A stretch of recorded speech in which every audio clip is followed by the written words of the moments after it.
बिस्मिल्लाहिर्रहमानिर्रहीम। अज़ीज़ तलबा अस्सलाम वालेकुम। जैसा कि आप सब जानते हैं कि हमने 10th क्लास का मैथ का सिलेबस शुरू किया है। इसमें हम सिर्फ आपको वही क्वेश्चन हल करके दिखाएंगे जो बार बार सालाना पेपरों में आते हैं और उनके बगैर पेपर नहीं बन सकता। तो जैसा आप जानते हैं कि हम क्वाड्रेटिक इक्वेशन को सॉल्व कर रहे हैं।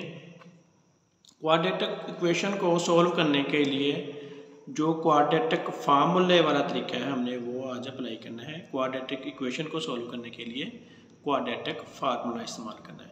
तो ये सवाल सॉल्व करने से पहले मैं आपको बताता चलूँ कि ये जो एक एक्सरसाइज है 1.1, इसमें जो सबसे इम्पोर्टेंट क्वेश्चन है जो हर दफ़ा पेपर में आते हैं उनके आप निशान लगवा लें, फिर हम उनको बारी बारी सॉल्व करने की कोशिश करेंगे। तो सबसे पहले जो इम्पोर्टेंट क्वेश्चन है वो 1, इसका पार्ट 1, क्वेश्चन नंबर 1 और उसका पार्ट फर्स्ट। उसके बाद क्वेश्चन नंबर 1 और इसका पार्ट नंबर 3, बहुत इंपॉर्टेंट क्वेश्चन है।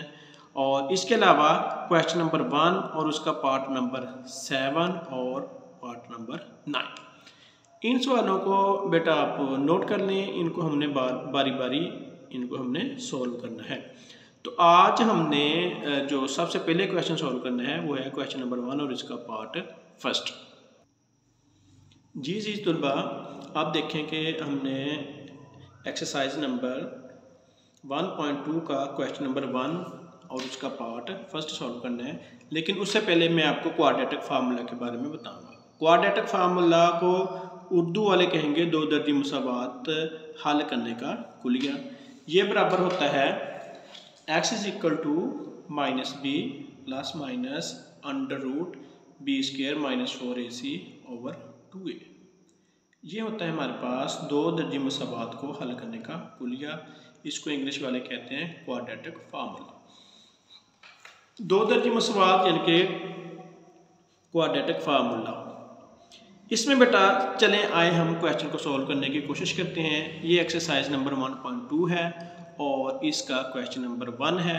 जब ये हमने सॉल्व करना है तो आप लोगों के हाथ में कैलकुलेटर होना चाहिए और इसको हम अच्छे तरीके से सॉल्व करने की कोशिश करेंगे। अजीज़ तलबा, जो हमारा पहला क्वेश्चन है क्वेश्चन नंबर 1 है और उसका पार्ट भी 1 ही है। इसमें क्वाड्रेटिक इक्वेशन हमें कुछ इस तरीके से दी हुई है 2 - x² is equal to 7x। तो अजीज़ तलबा, याद रखें कि सबसे पहले आपने क्वाड्रेटिक इक्वेशन की स्टैंडर्ड फॉर्म लिखनी होती है। ये होती है standard form ax² plus bx plus c is equal to 0। आपको कोई भी इक्वेशन दी जाएगी सबसे पहले आपने इसको स्टैंडर्ड फॉर्म में लिखना है। पहले x² वाली रकम आएगी, फिर x वाली आएगी, फिर कॉन्स्टेंट आएगी। तो ये जो हमें मौजूदा क्वाड्रेटिक इक्वेशन दी हुई है इसको हमने पहले स्टैंडर्ड फॉर्म में लिखना है। आप बेटा गौर कीजिएगा, यहाँ पे x² जो है इसका साइन माइनस है, इसको उठा के आप राइट पे ले जाओ। सबसे पहले इसको आप उठा के राइट पे ले जाओगे तो आपके पास बन जाएगा x² प्लस 7x। अभी भी इसकी स्टैंडर्ड फॉर्म नहीं बनी। ये 2 जो है इसको भी उठा के आपको राइट तरफ लेके आना पड़ेगा। इस तरफ आपके पास रह जाएगा x² प्लस 7x। 2 यहाँ पे प्लस का है, इस तरफ जाके माइनस हो जाएगा, यहाँ पे आपके पास रह जाएगा 0। हाँ जी बेटा, अब देखें ये आपके स्टैंडर्ड फॉर्म बन गए। x² वाली रकम है, x वाली रकम है और कॉन्स्टेंट है। इसमें बेटा आपने सॉल्व करने के लिए क्वाड्रेटिक इक्वेशन से सॉल्व करने के लिए आपने सबसे पहले जो x² का कोफिशिएंट होगा उसको आपने लिखना है जी, ये है a के बराबर। यहाँ पर x का जो कोफिशिएंट होगा उसको कहना है कि ये b है, जिसके साथ x नहीं होता है इसको हम कांस्टेंट काउंट करते हैं, ये होता है हमारे पास c। अगर तो दरमियान में प्लस का साइन होगा तो हमने वो प्लस का साइन नहीं लिखना, अगर माइनस का साइन होगा तो हमने माइनस का साइन लिखना है। लो जी, a, b और c की वैल्यू आ गई। अब मैं आपके सामने क्वाड्रेटिक फार्मूला लिखने लगा हूँ, गौर कीजिएगा। आपने पढ़ा कि क्वाड्रेटिक फार्मूला होता है x is equal to minus B plus minus b² minus 4ac और इसके ऊपर आपने अंडर रूट डालना है ओवर 2a। यहाँ बेटा फार्मूले में b की वैल्यू चाहिए होगी, a की चाहिए होगी और c की चाहिए होगी।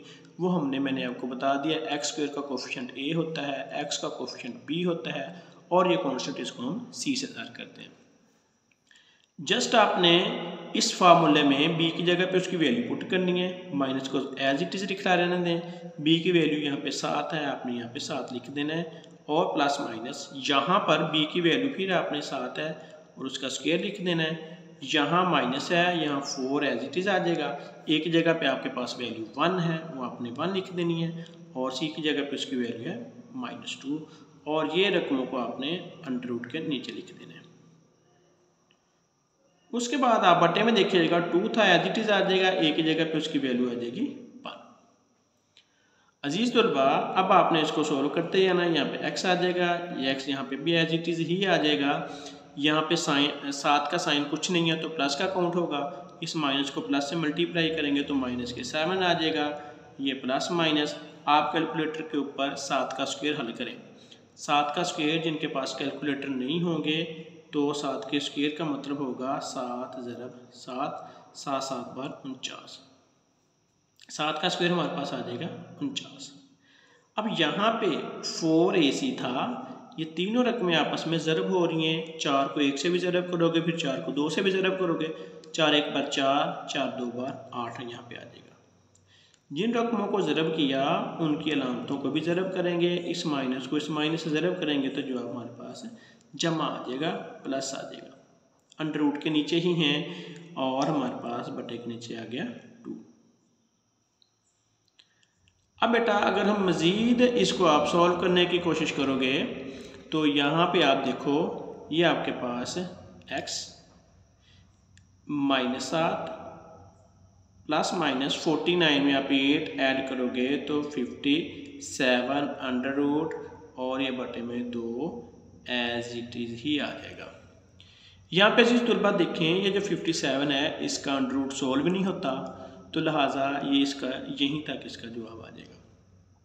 ये इसका जवाब है, तो इसको उम्मीद है आपने बहुत अच्छे तरीके से समझा होगा और मैं आपको इस सवाल को दोबारा रिपीट करने जा रहा हूँ। सबसे पहले बेटा हमने आज का टॉपिक शुरू किया था क्वाड्रेटिक फार्मूला से। 2 दर्जी मसावात को हल करने का कुलिया होता है x = -b + -b² - 4ac / 2a। मैंने आपको बताया कि एक्सरसाइज 1.2 का क्वेश्चन नंबर जो 1 है ये मोस्ट इंपॉर्टेंट है। 2 - x² = 7x आया था। इसको हमने पहले क्वाड्रेटिक इक्वेशन के स्टैंडर्ड फॉर्म में लिखा, ax² + bx + c = 0। तो ये इसकी स्टैंडर्ड फॉर्म आ गई थी। x² का कोफिशिएंट a होता है, x का कोफिशिएंट b होता है और ये होता है कांस्टेंट c। हमने क्वाड्रेटिक इक्वेशन सॉल्व करने के लिए क्वाड्रेटिक फार्मूला अप्लाई किया, -b √ b² - 4ac / 2a। यहाँ पे इसकी वैल्यूज हमने पुट की, सॉल्व किया तो ये आपके पास सवाल आ गया। उम्मीद है कि आपको समझ आ गई होगी। शुक्रिया।